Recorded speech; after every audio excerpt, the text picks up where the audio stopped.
అని వాళ్ళు వీళ్ళు ఎన్నెన్ని అన్న పసి పిల్లవాడు నవ్వాడు.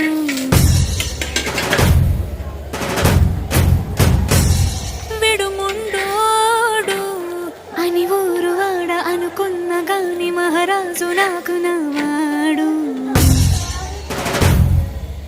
maan la kong మాట పెడు సై